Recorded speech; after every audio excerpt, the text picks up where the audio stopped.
Welcome to Rudra group of education. आज हम अपने YouTube channel Rudra group of education के माध्यम से अनुसंधान के क्षेत्र से संबंधित एक बहुत ही महत्वपूर्ण टॉपिक क्रियात्मक अनुसंधान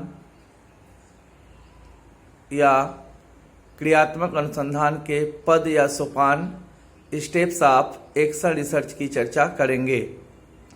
वैसे तो क्रियात्मक अनुसंधान के पद या सोपान स्टेप्स लगभग वही होते हैं जो प्योर रिसर्च या फंडामेंटल रिसर्च के होते हैं। यहाँ पर जो कि क्रियात्मक अनुसंधान का क्षेत्र सीमित होता है। क्रियात्मक अनुसंधान का प्रयोग हम किसी भी विद्यालय में या किसी भी कक्षा की जो दैनिक समस्याएं हैं या शिक्षण कार्य करते समय छात्रों की जो भी समस्याएं होती है, जो भी तत्कालिक समस्याएं होती है, उसका समाधान करने के लिए हम विद्यालय में क्रियात्मक अनुसंधान करते हैं। तो क्रियात्मक अनुसंधान का अपना कुछ स्टेप्स होते हैं, अपने कुछ पद होते हैं, क्योंकि सीधी सी बात है, जब भी हम किसी कार्य को एक स्टेप्स के तहत, एक प्लान के तहत करते हैं तो उस कार्य में हमें अपेक्षित सफलता मिलती है या जैसा हम चाहते हैं वैसी सफलता हमको मिलती है। तो क्रियात्मक अनुसंधान के पद लगभग वही होते हैं जो मौलिक अनुसंधान का होता है, लेकिन क्रियात्मक अनुसंधान का पद के स्वरूप में थोड़ा सा भिन्नता होती है, थोड़ा सा अंतर होता है।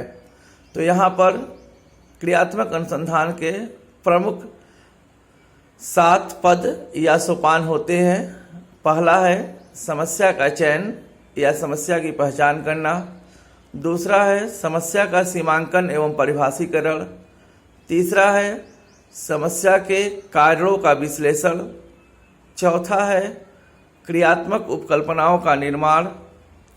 पांचवा है क्रियात्मक उपकल्पना या परिकल्पनाओं के परीक्षण हेतु आवश्यक रूपरेखा का निर्माण।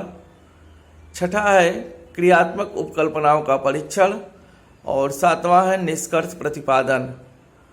तो छात्रों, हम क्रियात्मक अनुसंधान करते समय निम्नलिखित पदों या सोपानों का पालन करते हैं और निम्नलिखित पदों या सोपानों का पालन करते हुए हम क्रियात्मक अनुसंधान को अपने अंतिम परिणाम तक पहुंचाते हैं।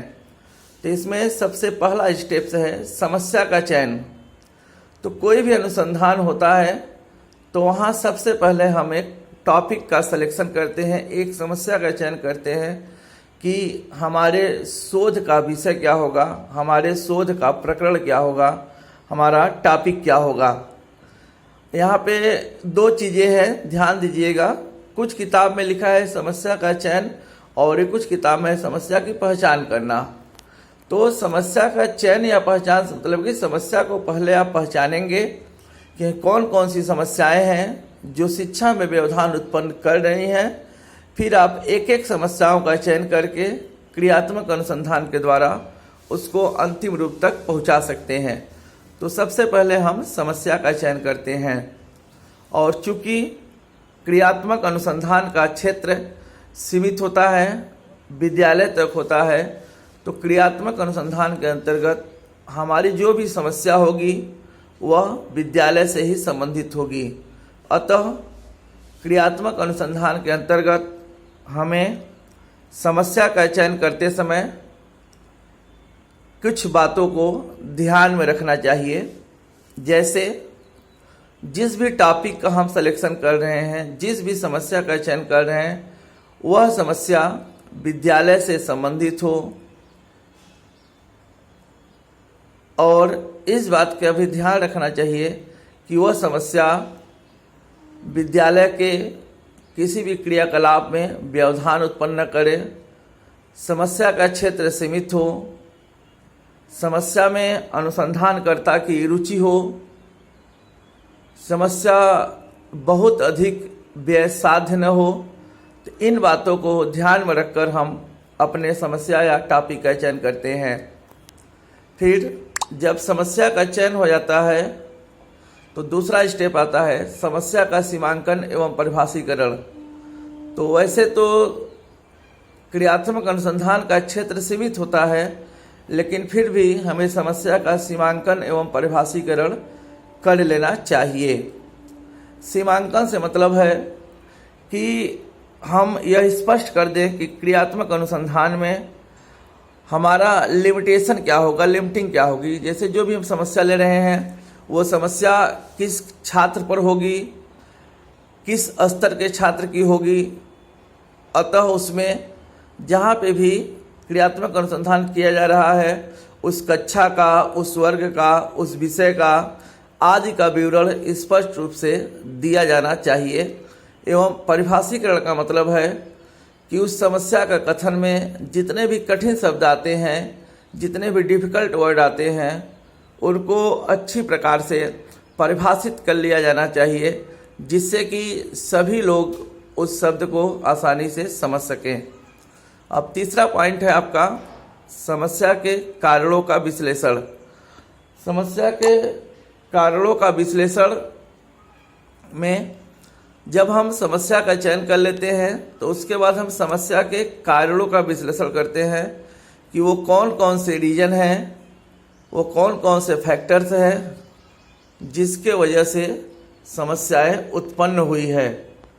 तो हम इसमें क्रियात्मक अनुसंधान में समस्या से संबंधित कारणों का एनालिसिस करते हैं, समस्या से संबंधित साक्ष्य को, डाटा को कलेक्ट करते हैं कि वो कौन कौन से प्रमुख कारण हैं जिसके वजह से इस समस्या की उत्पत्ति हुई है।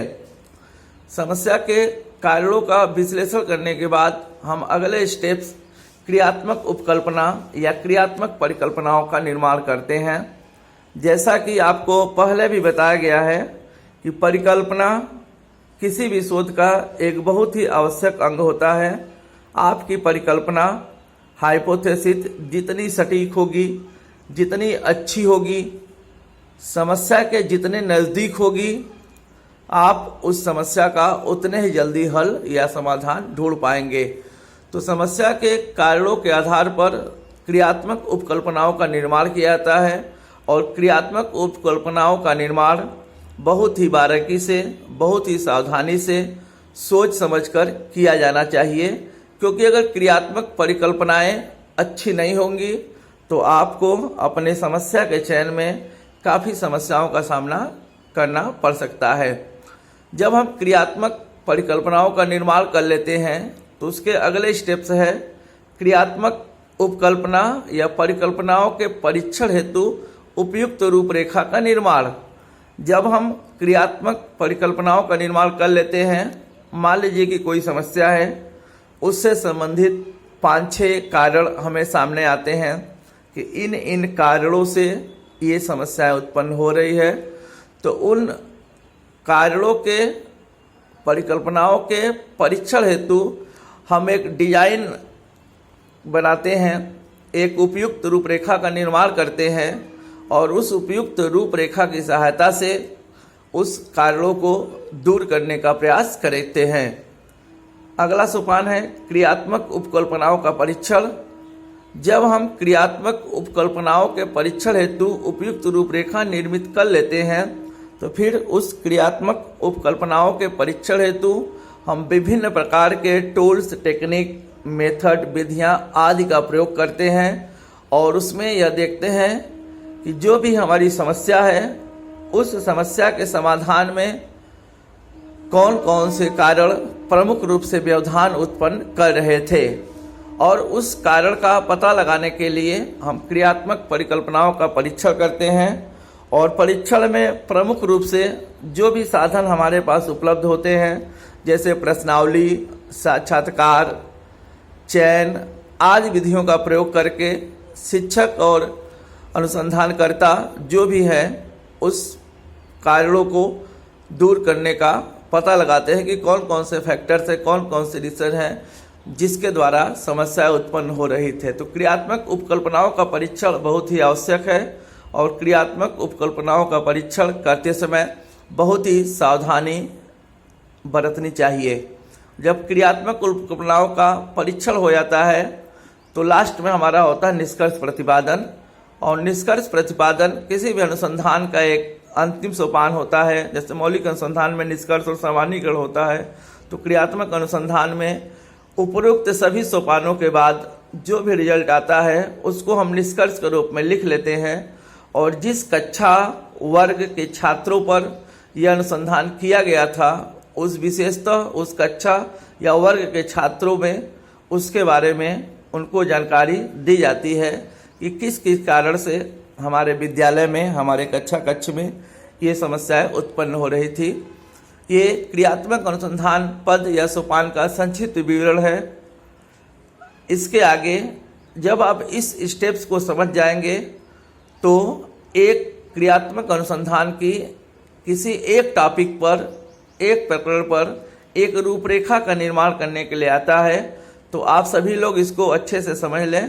फिर जो हमारा अगला वीडियो होगा वो क्रियात्मक अनुसंधान संबंधित किसी एक समस्या पर होगा। और कई एग्जाम में आते हैं कि क्रियात्मक अनुसंधान, खास तौर से बीएड बीटीसी के एग्जाम में, कि क्रियात्मक अनुसंधान से संबंधित किसी एक प्रारूप का निर्माण कीजिए या किसी भी समस्या का चयन करते हुए क्रियात्मक अनुसंधान की एक विधिवत रूपरेखा प्रस्तुत करिए।